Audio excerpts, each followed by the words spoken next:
Good morning, everyone. It's Exo Man. I want to show you something today that I picked up at the store, and that is a new coffee maker. Here, let's take a look. It's called the K-200. Is that right? Yeah. The K-200 Plus. It's a Keurig product, and this is definitely not a sponsored video. It's just that we needed a new coffee maker. We had one that I think I paid $10 for in a thrift store, and I think it's down here somewhere. But we ended up picking this up. We got it for 30% off at Kohl's. You know the routine. You might say that's not actually 30% off, but what have you. Anyway, look at this thing. I just know that some of you are going to be out buying gifts, or who knows, replacing your own coffee makers, and you might be taking a look at this product, so I'll just go over it with you and tell you my thoughts. So it's the reason that we got like this is because you can do both K-Cup coffee, which I don't do. I'll use the refillable one, and I'll show you that. Or you can do the carafe. You can brew a whole carafe. And that is what we just did, and it's a pretty cool design. The way they did it, of course the K-Cup goes through and dispenses out back here in a little bit of a rear position. It comes out right up in here, and then of course the carafe comes out here.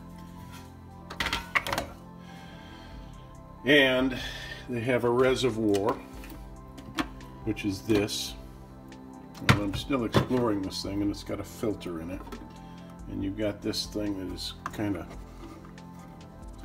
magnetic.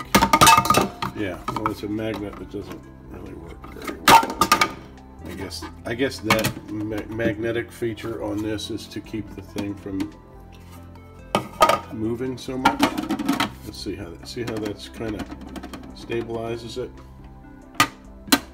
Sticks to the side of this. All right, so that's cool. I like to be able to pull this beaker and fill it up and put it back. That's a nice feature. I think most people like that. Here's what I don't like. You can't see anything on here. You got to turn the power on, and then still your features don't light up. And then what is this button here? All right. Well, anyway, you turn your power on. Then if you want strong, you turn this button on that I can't see, but then you can see what it is. So you can't really see things until you start doing stuff. All right, so say now at this point, that's not going to do anything because there's no water in it. At this point, you want to decide whether you want a carafe or a K-Cup.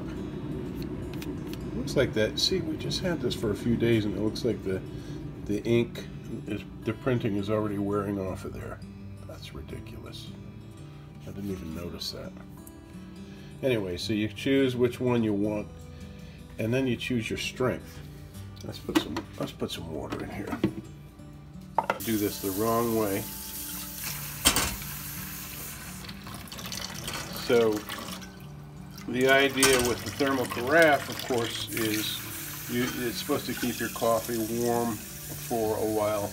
I like the idea because I don't like the burned flavor of coffee when it's been sitting on the heat, and so there's it's a trade-off with this kind of thermal carafe. Your coffee doesn't stay as hot as it would on a burner plate, but then again, you don't have the burn flavor.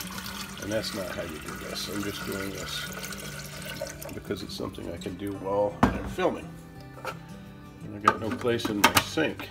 Okay. So let's see. Now it's functioning because I put water in there. It's asking me if I want to do carafe or K-Cup. And then if I choose carafe, then and only then does it show me the sizes. Okay, so I can do 6 cup, 8 cups, 10 cups, 12. And then when I choose which one I want, look, they also light up if I choose that. the K-Cup. And I guess it's just for different amounts of water, you know, smaller, larger, etc. Haven't read the directions yet, so these things are usually intuitive, and that's why. But yeah, I should definitely read the directions. But there you go. So once you're ready, once you choose what you want, say that one, and you're still not done pressing buttons. You still have to press this to begin the event, right? So there's your there's what you got to do. You come out in the morning, you turn your machine on, right? You choose what you want, boom, you choose the size, and then you press start. And that's basically how it goes. So if I choose this, and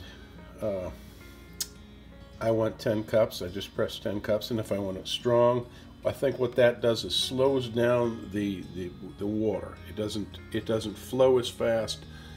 I didn't press this the first time I used it, and when I opened this up after the brew, there were still dry coffee grounds because it went through so fast. It was so quick, and it was not good.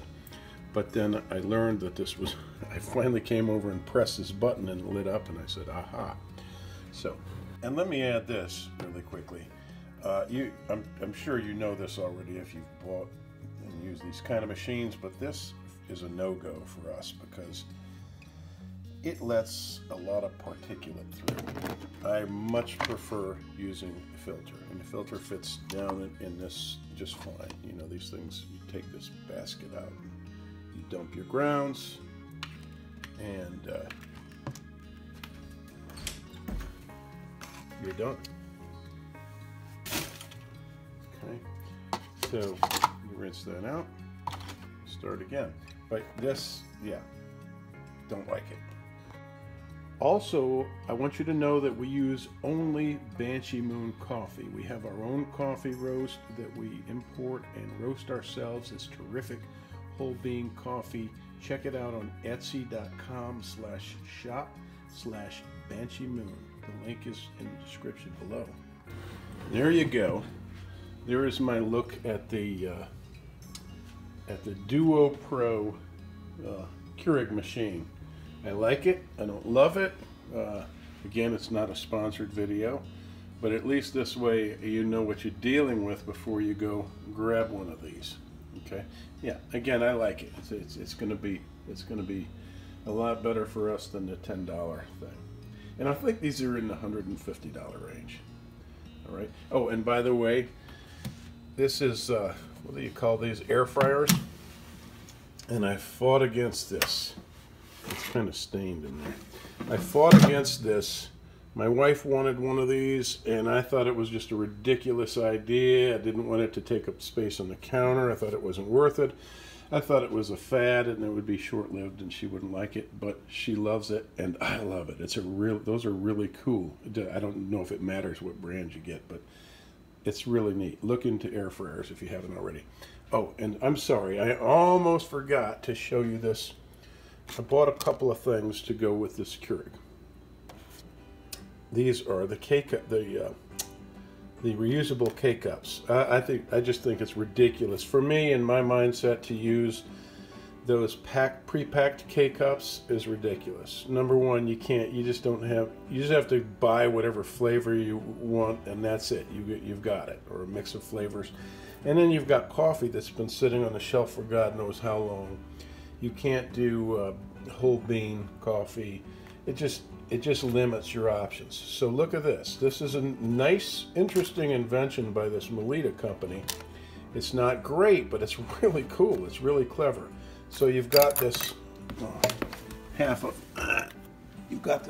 the pod here. Yeah, it's not very sanitary. Great. And you take this, you turn it upside down, and you put this little filter. It's a mini filter over it, and then you put this next stage like so. Oops. I'm fumbling. I'm your one-handed handyman here. You push that down on there. Look at that. And what that does, if you know anything about these K-Cups, you need room. There's a little bit of room there. See how recessed that is? Well, that's because you have that little spear down in there that punctures the actual K-Cups. And you don't want to puncture this filter. So then you fill that with coffee grounds. And see, I ground up my beans every morning. And then you put your little lid on. And then you put your whole pod down in there, and you're ready to go. So just a reusable K-Cup. And the only problem is that being recessed like that, if you like really strong coffee, you're not going to be able to get as much grounds in there as you would like. But you can manipulate these a little bit. You can, before you push this top part down, you can actually, see I've pulled it up, you can actually push your filter down a little bit, not much, just so that you have a little extra going down in there. And see how much less, that's a lot less recessed. Now I still am not going to puncture that filter. See, it's fine. That little spear didn't come up, so it's kind of overkill that it's that recessed. So see there, I've already figured out a way to make a stronger brew. And then of course you can always press strong, and it will go more slowly. All right, well there you go. All right, thanks for watching, everyone. Have a very Merry Christmas, Happy Holidays, and be safe.